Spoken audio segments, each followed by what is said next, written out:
క్రీస్తు రక్త సంబంధులైన దేవుని సంఘమునకును గనులైన దేవుని బిడ్డలందరికీ సర్వలోకనాథుడును సర్వంతర్యామైన ప్రభువైన యేసుక్రీస్తు నామం పేరట మీ అందరికీ వందనాలు. ఈ ఉదయ కాలము దేవుని వాక్యాన్ని చదువుకొని దేవుని మాటలు మనం ధ్యానం చేద్దాం. యెషయా గ్రంథము 46వ అధ్యాయము 11వ వచనములో ఒక భాగాన్ని నేను దేవుని మాట చదువుతున్నాను. ఆ వాక్యాన్ని చదివి మనం దేవుని మాటలు ధ్యానం చేద్దాం. నెరవేర్చు వానిని పిలుచుచున్నాను. వాక్యమైన దేవానికి స్తోత్రములు. తండ్రి, ప్రవచన గ్రంథమైన యెషయా గ్రంథములో మేము తీసుకున్నటువంటి మాటను మా అందరి జీవితాల్లో నెరవేర్చి దీనిలో దాగి ఉన్నటువంటి గొప్ప మర్మం మాకు అనుగ్రహించమని యేసు నామమున అడుగుచున్నాం తండ్రి, ఆమేన్. మంచిది. ప్రభునందు ప్రియమైన దేవుని బిడ్డలారా, మరి ఉదయ కాలము దేవుని వాక్యాలు వింటున్న చాలా మంది ప్రభు బిడ్డలు, మరి నాకంటే గనులైన దైవజనులు మరి ఈ మాటల ద్వారా మరి చాలా మంది మీ ప్రోత్సాహకరమైనటువంటి మాటలు నాకు అందిస్తూ ఉన్నారు. అందుని బట్టి ప్రభును మహింపరుస్తున్నాను, ప్రభును స్తుతిస్తున్నాను. మరి దేవుని పిల్లలు ఎవరైనా విశ్వాసులు ఈ మాటలు వింటూ చదువుతూ ఉన్నట్లయితే మీరు కూడా మీ అభిప్రాయాలు పంచుకొని మరి మీతో ఇంకా దేవుని మాటలు, విలువైన మాటలు మీకు అందించడానికి మీరు నాకు మంచి సహకరించిన వారు అవుతారు. దయచేసి మీరు కూడా ఫోన్ ద్వారా మాట్లాడవచ్చు. అందరికీ ప్రత్యేకమైన మనవి. అయితే ఈ ఉదయ కాలము నేను మీతో పంచుకునేటువంటి అంశము దేవుని బిడ్డలారా, ఒక చిన్న మాట. అదేంటంటే నెరవేర్చు వానిని పిలుచుచున్నాను. దేవునికి స్తోత్రం, హల్లెలూయా. ఈ భూమి మీద మనము చాలాసార్లు చాలా కార్యక్రమాలు మనం జరిగిస్తూ ఉంటాం. వివాహాలు, వినోదాలు, అలాగే కొన్ని ఫంక్షన్లు, కొన్ని కార్యక్రమాలకి మనం వంట చేసేవారిని, అలాగే కొన్ని పనులు చేసేవారిని ఎవరిని మనం పిలుస్తాము అంటే, మనం అప్పగించినటువంటి పనిని చేయలేనటువంటి వారిని ఎవరు పిలవరు కదా. అంటే ఏదైనా ఒక కట్టడం కడుతున్నప్పుడైనా ఒక పనిని మనము పని జరిగించేటప్పుడు మనం పిలిస్తే మన దగ్గర నుంచి ఏదో డబ్బులు అడ్వాన్స్ తీసుకుని వెళ్ళిపోయేవారని మనం పిలవం. ఎవరిని మనం పిలుస్తాము అంటే నెరవేర్చే వారిని మాత్రమే. అంటే చెప్పిన పనిని ఖచ్చితంగా జరిగించగలిగిన వారిని మనం లోకములో మన అనుభవాల పూర్వకంగా మనం పిలుస్తూనే ఉంటాం. అయితే పరిశుద్ధ గ్రంథములో మరి ఈ లేఖన భాగములో రాయబడిన మాట ఏంటంటే, మానవులు, ఆనాడు భక్తులు, ఆనాడు ప్రవక్తలు, ఆనాడు ప్రభువుని ఎరిగినటువంటి వారు కూడా ఈ మాట రాయబడిన మాట ఏంటంటే, కార్యమును నెరవేర్చే వారిని పిలుచుచున్నాము అంటున్నారు.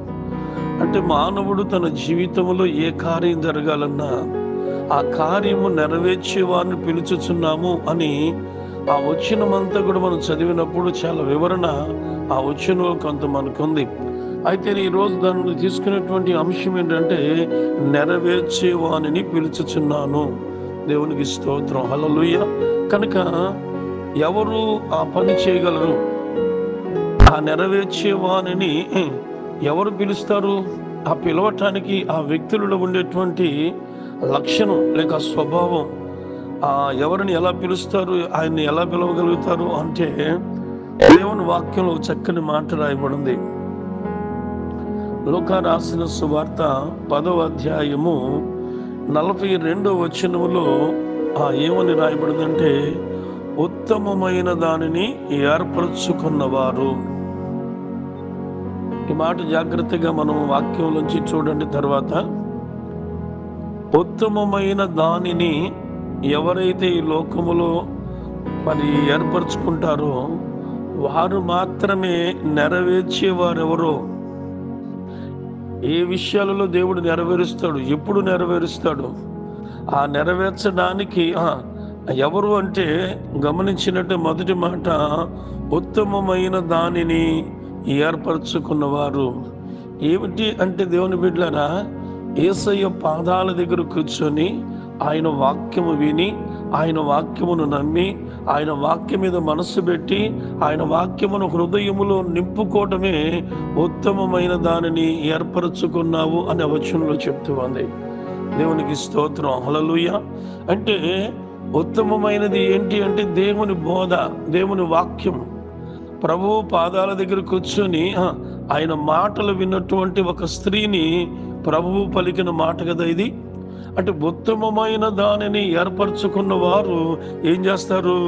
నెరవేర్చేటువంటి ఆయనను ఎరిగి ఉన్నారు, నెరవేర్చే వారిని కలిగి ఉన్నారు, నెరవేర్చే వారిని ఎన్నటికీ వారు మర్చిపోలేరు. ఎందుకంటే వారి లోపల ఉన్నదే ఆయన వాక్యమే. దేవునికి స్తోత్రం, హల్లెలూయా. కనుక బైబిల్ చెప్తున్న మాట 34వ కీర్తన 8వ వచనంలో ఏమంటాడంటే, మనం చదివిన మొదటి మాటకి అనుబంధం, యెహోవా ఉత్తముడని రుచి చూసి తెలుసుకునడి అని రాయబడింది. అంటే దేవుడు ఉత్తముడని తెలుసుకున్న వారు ఏం చేస్తారు తెలుసండి? నెరవేర్చే వారిని పిలుస్తారు. చూడండి, రెండవ మాట మీ ముందుకు తీసుకొస్తున్నాను. ఆ మాట ఏంటంటే మార్కు సువార్త 5వ అధ్యాయము 36వ వచనములో మొదటి భాగంలో ఉన్న మాట ఏంటంటే, మనుషుల మాటలు అంటే మనుషులు చెప్పిన మాటను లక్ష్య పెట్టని వారు. ఎవరి మాట అండి?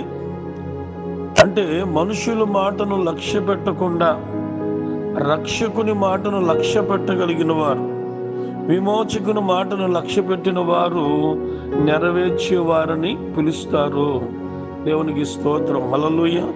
ఈ భూమి మీద క్రైస్తవ సంఘాలలో, క్రైస్తవ సమాజములో బోధించేవారు, వినేవారు, ఆలకించేవారు, అవసరతలు ఉన్నవారు, వారు ఎవరైనప్పటికీ ఈ రెండు పనులు మనం చేయగలిగితే, దేవుని బిడ్డలారా, ఉత్తమమైన దానిని ఏర్పరచుకొని మనుషులు చెప్పిన మాటను లక్ష్య పెట్టకుండా దేవుడు చెప్పిన వాగ్దానాలను ఎవరైతే లక్ష్య పెడతారో వారు నెరవేర్చే వారిని పిలుస్తారు. వారి జీవితంలో, వారి కుటుంబంలో, వారి వ్యాపారములో, వారి ఉద్యోగములో, ఆ బిడ్డల భవిష్యత్తులో, ఆత్మీయ జీవితంలో ప్రతి దానికి నెరవేర్చే వారిని మనం పిలిచినప్పుడు ఆయన మీకు సమీపముగా వస్తాడు, దగ్గరకు వస్తాడు. ఎందుకంటే ఆయన ఎన్నడూ మాట తప్పడానికి, అబద్ధం ఆడటానికి నరుడు కాదు కదా. ఆయన దేవుడు. యేసు క్రీస్తు ప్రభువారు మాట తప్పేవాడు కాదు. ఆయన మాట తప్పని దేవుడు యేసయ్య. కనుక ఈ ఉదయకాలము నేను మీకు చిన్న మాటను జ్ఞాపకం చేస్తాను, మనం గమనిద్దాం. మార్కు సువార్త 10వ అధ్యాయములో 46 నుండి 52వ వచనం వరకు మనం చదవగలిగితే, లేఖనములో ఒకరోజు యేసు ప్రభువారు ఒక త్రోవలో మార్గములో నడుచుకుంటూ వెళుతున్నాడు. అది ఎరుకో అనేటువంటి త్రోవ అని రాయబడి ఉంది. ఆయన త్రోవలో వెళుతూ ఉన్నప్పుడు, పట్టణం గుండా వెళుతూ ఉన్నప్పుడు యేసు ప్రభువారు శిష్యులను చాలా మంది విస్తారమైన ప్రజలు ఉన్నారు. ఆ త్రోవ ప్రక్కన ఒక గుడ్డివాడు కూర్చున్నాడు. అయితే ఆ గుడ్డివాడి పేరు గ్రంథంలో రాయబడి ఉంది. అది గొప్ప ఆశ్చర్యం. సహజంగా యేసు ప్రభువారు అద్భుతాలు చేసినప్పుడు, ఆశ్చర్యకార్యాలు చేసినప్పుడు వారి పేర్లు గ్రంథంలో రాయబడలేదు. కానీ ఈ త్రోవ ప్రక్కన కూర్చున్న గుడ్డివాడు పేరు మాత్రం మార్కు గారు చాలా జాగ్రత్తగా చక్కగా రాయటాన్ని ప్రభు కృప చూపించాడు. అయితే ఈ గుడ్డివాడు త్రోవ పక్కన కూర్చున్నప్పుడు యేసు ప్రభువారు వెళుతున్నప్పుడు ఆ జన సమూహములో ఆ సందడి విని వారు ఎవరినో విచారించి తెలుసుకొని ఆ గుడ్డివాడు ఏం చేస్తున్నాడంటే, అతను ఇదిగో పిలుస్తున్నాడు, దావీదు కుమారుడా, దావీదు కుమారుడా, నన్ను కరుణించు, నన్ను కరుణించుమని అతడు ఏం చేస్తున్నాడంటే ఆయన్ని పిలుస్తున్నాడు. స్వస్థపరిచే యేసయ్యను పిలుస్తున్నాడు, కార్యం జరిగించే దేవుని పిలుస్తున్నాడు. అతను పిలుచుచున్న సమయములో అక్కడ కొంతమంది ఈ తీమయ్య కుమారుడైనటువంటి గుడ్డివాడైన భిక్షగాడైన బర్తలోమయ్యని కొందరు అంటున్నాడు, కేకలు వేయొద్దు, నువ్వు మాట్లాడొద్దు అని అతను ఏం చేస్తున్నారంటే నివారిస్తున్నారు, అణిచివేస్తున్నారు. అతను ఎప్పుడైతే అణిచివేస్తూ ఉన్నారో అతను ఏం చేస్తాడు, ఇంకా బిగ్గరగా కేకలు వేస్తూ ఉన్నాడు. మీరు గమనించాలి, నేను ఈ ఉదయకాలం మీతో పంచుకున్న మాట ఏంటంటే, నెరవేర్చువాని పిలుస్తూ ఉన్నాడు. ఈ నెరవేర్చువాని పిలిచేటువంటి మొదటి మాట మీకు చెప్పిన మాట. దేవుని బిడ్డలారా, మీరు జాగ్రత్తగా ఈ మాటను మనం గమనించాలి. అంటే మనము ఉత్తమమైన దానిని ఏర్పరచుకున్న వారు ఏం చేస్తారంటే ఖచ్చితంగా దేవుని మనుషుల మాటలను, రెండవ మాట లక్ష్య పెట్టరు. వారి కార్యాన్ని చూడాలి అంటే ఖచ్చితంగా చేస్తారు, దేవుని మాత్రమే లక్ష్య పెడతారు. వాళ్ళు ఎంత కేకలు వేస్తే, వాడు అణిచి వేస్తే, ఈ గుడ్డివాడు బిగ్గరగా కేకలు వేస్తే లోక రక్షకుడైన సర్వభూమికి రారాజైన యేసు నిలిచిపోయాడు. దేవునికి స్తోత్రం, హల్లెలూయా. ఆయన నిలిచిపోయి ఆ వ్యక్తిని నా ఎద్దుకు తీసుకురమ్మన్నాడు. అతను ఏమైతే కోరుకున్నాడో ఆయన కోరుకున్న దాన్ని దేవుడు నెరవేర్చాడు. దేవునికి స్తోత్రం. ఆ రోజున బర్తలోమీకి నెరవేర్చిన దేవుడు ఈరోజు మన జీవితంలో కూడా నెరవేరుస్తాడని, ఆ నెరవేర్చే దేవుని పిలవటానికి మనలో ఈ 2 రకాల స్వభావాలతో ఆయన పిలుద్దాం. ప్రభు ఈ మాటలు దీవించును గాక.